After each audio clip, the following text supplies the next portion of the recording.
आपण पाहत आहात जनता न्यूज एक्सप्रेस। महाराष्ट्रातील सुवर्णकार आणि व्यावसायिक यांना शासनाकडून कला कौशल्य उपलब्ध करून देण्यासाठी कमतरता असल्याने सोनार पिढीचे बरेच नुकसान झाले आहे। ज्वेलर्स आणि दुकानदार यांना व्यावहारिक संरक्षण मिळवून देण्यासाठी वेळ पडली तर आंदोलन करण्यात येईल असे आवाहन नंदकिशोर तळावडेकर, सरचिटणीस सुधीर सागवेकर यांनी केले। जे काही जण गुंतवणूक म्हणून वापरतात, काही जण दागदागिने म्हणून वापरतात, तर काही या सोन्याच्या वरती व्यवसाय व्यवहार चालतात। आणि जे कारागीर वर्ग आहे, आज म्हणजे गुजराती आहेत, बंगाली आहेत, महाराष्ट्रीयन आहेत, जे महाराष्ट्रामध्ये जन्माला आले आहेत आणि ते एवढे व्यवसाय करतात। आज त्यांच्या व्यथा काय, 1990 मध्ये गोल्ड कंट्रोल ऍक्ट कायदा रद्द झाल्यानंतर 1990 पासून ते आतापर्यंत त्या सुवर्णकारांना जो न्याय मिळाला पाहिजे होता, व्यवसायामध्ये कला कौशल्य शिकण्यासाठी जे मिळालं पाहिजे होतं ते मिळालेलं नाहीये। त्यामुळे हळूहळू महाराष्ट्रातील हा जो कामगार वर्ग बराच कमी झाला आणि ह्या कामगार वर्गाला आता येणाऱ्या पुढच्या पिढीला आपण कसा काही त्यांना कौशल्य विकास त्यांना मिळवून देऊ शकतो आणि कशा पद्धतीने त्यांना आपण रोजगारामध्ये प्राधान्य उपलब्ध करून देऊ शकतो, याच्यासाठी आमची कामं चालू आहेत आणि प्रयत्न चालू। आम्ही 1-2 कार्यक्रम पण घेऊन ते निदर्शनास आणलेलं पण आहे। दुसरा टोकसा आहे, ज्वेलरी क्षेत्रामध्ये बऱ्याच कंपन्या आहेत। आज महाराष्ट्र मुंबईमध्ये जर तुम्ही कंपन्या बघितल्या, एक सीट सारखी समजा मोठी कंपनी जर बाहेर उभे राहिला तर माझा महाराष्ट्रातला भूमिपुत्र तिथे कुठे कामगार दिसतोय? तिथे सगळे बाहेरचे, कोणी बाहेरून येऊन काम करावं असं आमचं मत नाहीये। पण आमचं मत आहे की जर बाहेरच्याला जर रोजगार मिळतो, मग आम्ही जाऊन कुठे रोजगार करावा किंवा आम्ही काय करावं? आज कित्येकांनी सोनार व्यवसाय सोडून वेगवेगळ्या रोजगारामध्ये ते लोक लक्ष देत आहेत। ज्यांनी आपलं हयात घालवली, ज्यांनी आपलं आयुष्य घालवलं की जे काम शिकण्यासाठी, जे काम करण्यासाठी, आणि त्यांना जर प्राधान्यच मिळत नसेल तर मी महाराष्ट्र शासन जी सरकार येईल, जर राजसाहेबांची आली तर आपण त्या गोष्टी करूच, पण येईल त्यांना पण आम्ही प्रश्न विचारला की महाराष्ट्रातल्या युवा पिढीने जायचं कुठे, आम्ही करायचं काय? आज 34 वर्ष, आज किती सुवर्णकार कमी झाले, त्यांच्या व्यथा कोणी जाणून घेतल्या का? आज आम्हाला आमचं व्यवसाय सोडावा लागत आहे, त्याचे कारण काही समजून घेतलीत का कोणी? फक्त योजना आहेत, पण त्या योजना आम्हाला, मी स्वतः त्याच्यामध्ये सहभाग घेतो की जेणेकरून त्या सुवर्णकारांना उपलब्ध व्हाव्या, पण त्या परिपूर्ण वेळेनुसार मिळत नाहीये। हॉलमार्किंग मध्ये 2000 मध्ये हॉलमार्किंग कायदा लागू झाला आणि आता 2024 एवढं असून सुद्धा ह्या 24 वर्षामध्ये आपण वेळेनुसार आपण बदल घडत आले, पण ते सर्वत्र आपल्याला लागू करता नाही आले। महाराष्ट्र शासनाचं याच्यामध्ये किती नुकसान झालं असेल? जे व्यवहार होतात, अनेक व्यवहार महाराष्ट्र शासनाचं, सुवर्णकारांचं, दुकानांचं किंवा कित्येक ग्राहक वर्गांचं किती नुकसान झालं असेल? आज कित्येक ग्राहक वर्ग ज्यांनी वेळेनुसार दागिने बनवले, जेव्हा पैसे त्यांच्याकडे होते तेव्हा, आणि गरजेनुसार म्हणजे अडीअडचणीच्या काळामध्ये त्यांनी मोडले असतील तर त्यांना कळलं असेल की आमची कुठे चूक झाली। काही जणांनी गिरवी ठेवली असतील तर त्यांना कळलं असेल की आम्हाला त्याचा काय मानधन मिळालं आणि याचा फायदा महाराष्ट्र शासनाला झाला का? मग यावरती महाराष्ट्र शासनाने का नाही लक्ष दिलं?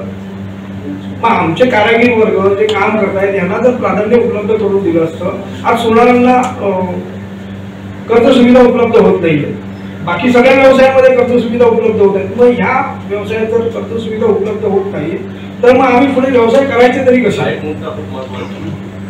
आणि मग युवा पिढीला एखाद्याला दुकान टाकायचं असेल मग तो कशा पद्धतीने टाकेल? आता कित्येक वर्ष, आज तर आमचा 24, तुम्हाला 34 वर्षाचा अनुभव दिला। पाठीमागे बसलेले आमचे सुवर्णकार बांधव आहेत, त्यांचं वय जवळजवळ 50-60 वर्ष झाले। आज ते काही दुकानांमध्ये कामाला आहेत, दुकानांमध्ये काम करताना त्यांना पगार पावती नाही, अजूनही काही मिळालेली नाहीये, त्यांना विमा संरक्षण नाही। आज 1-2 उदाहरणं तुमच्या समोर देतो।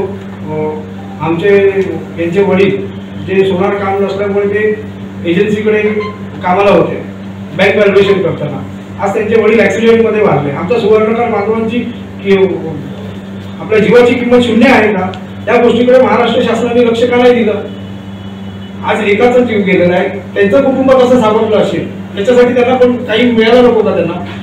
आज असे किती सुवर्णकार बांधव असतील, मी त्यांना आवाहन करतो की आम्ही सुवर्णकारांसाठी, दुकानांसाठी ज्या काही अडचणी आहेत त्या आम्ही सोडवण्यासाठी प्रयत्न करतो।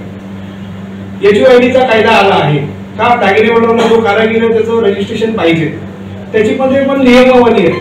आता मला सांगा, जर नियमावली कारागीर वर्गापर्यंत तुम्ही जी काही शासन नियमावली काढते आणि ती पोहोचतच नाही, पण त्या नियमावलीमध्ये तो तरी कसा बसेल? ते त्यांना मिळवून देण्यासाठी आपण सातत्याने प्रयत्न करणार आणि प्रत्येकाला ती मिळवून देणार.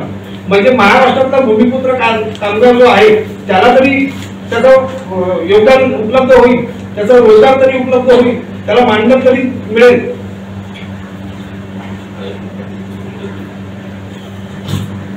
खूप छान मुद्दे मांडले आमच्या सरचिटणीसांनी. या गोष्टी सगळ्याचा एकच सारांश आहे की महाराष्ट्रातील सुवर्णकाळ कामगार आणि सुवर्णकाळ मालक जे यांना आम्ही या तुमच्या पत्रकार परिषदेतर्फे आवाहन करत आहोत.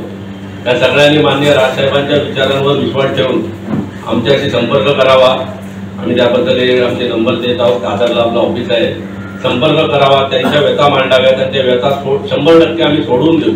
एक शेवटचा एक मुद्दा राहिला आहे, कोरोना काळात सिव्हिल स्कोर विषय हा बांधवांना खूप महत्वाचा आहे. एक मराठी उद्योजक, मराठी लोक म्हणूया, सुवर्णकाळ उद्योजक जे आहे, कोरोना काळात सगळे व्यवसाय ठप्प होते, त्यामुळे आपोआपच ट्रान्झॅक्शन झालं नाही, सिव्हिल स्कोर खाली आला. आता तो सिव्हिल स्कोर तर यांनी गृहीत धरला आणि त्याच्यानंतर त्यांना आता ते काही मिळत नाही, तर मग ते मिळत नाही तर ते त्यांना कर्ज त्याप्रमाणे तो सिव्हिल स्कोर न धरता त्याला एक दुकानदार म्हणून ती सुविधा त्याला उपलब्ध झालीच पाहिजे, कर्ज मिळालं पाहिजे. त्यासाठी आम्ही पाडणार, ती आमची प्रमुख मागणी आहे. त्यांना कामगार कायद्याच्या सगळ्या देण्या प्राप्त झाल्या पाहिजेत, त्यांना कर्ज प्राप्त झालं पाहिजे, HUIDचा कायदा लागू झाला पाहिजे आणि हॉलमार्कचा जे TR आहे तो व्यवस्थित टिकून तो शेवटपर्यंत राबवला गेला पाहिजे. त्याचं सोन्यामध्ये तफावत होऊन भेसळ होणार नाही. आपल्या ग्राहकाने जे सोनं घेतलंय, ज्याचं बिल आहे, तेवढंच सोन्याचा त्याला पूर्णपणे भाव मिळाला पाहिजे, जो चालू भाव असेल, वाढवून देवा. जे सोनं असते हॉलमार्कचं ते तुम्ही भारतात कुठेही गेलात त्या दिवसाच्या रेटने ते तुम्हाला मिळालं. तुम्ही जरी 70,000ला खरेदी केलं असेल आणि तुम्ही विकताना जर का 1 लाखाचा भाव असेल, तुम्हाला 1 लाखाच्या भावाने त्या पूर्ण सोन्याची वजनाची किंमत मिळाली पाहिजे.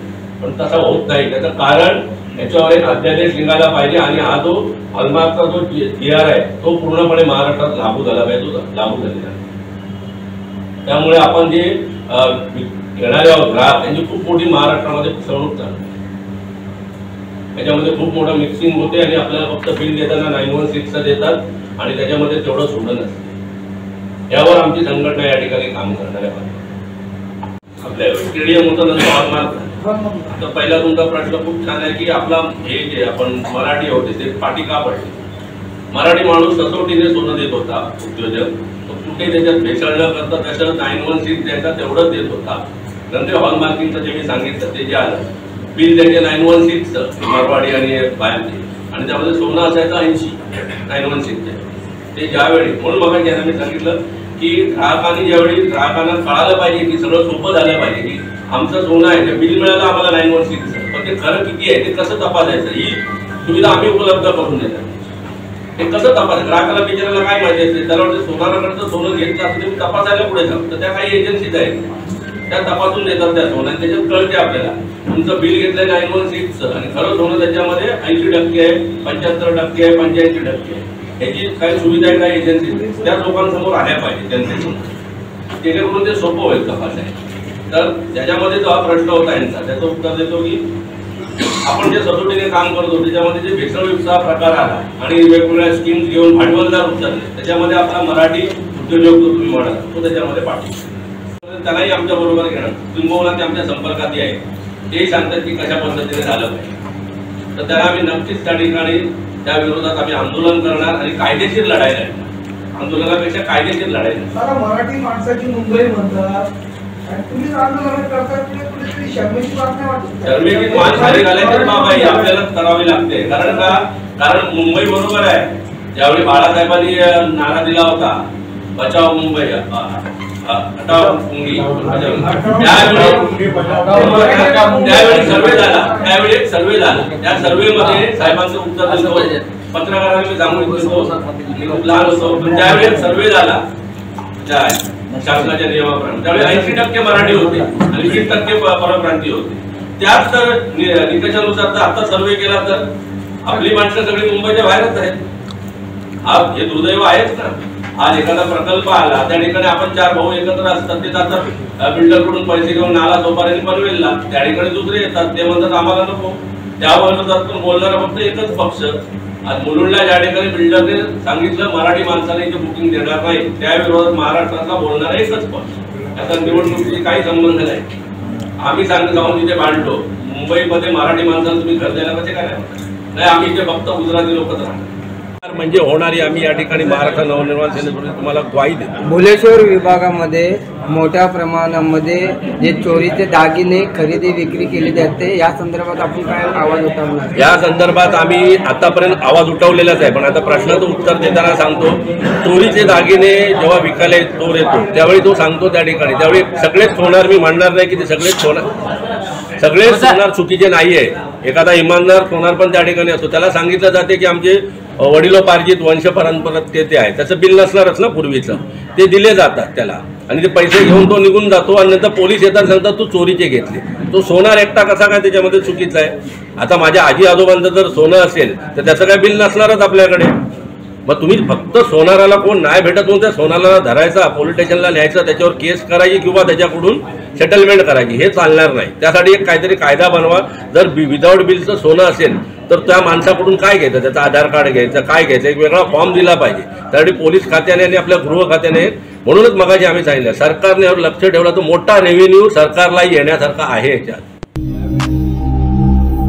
अचूक बातम्या, निपक्षपाती विचार, अन्यायाविरुद्ध वाचा फोडणारे परखड विचारांचे सार्वभौम दैनिक प्रजासत्ताक जनता.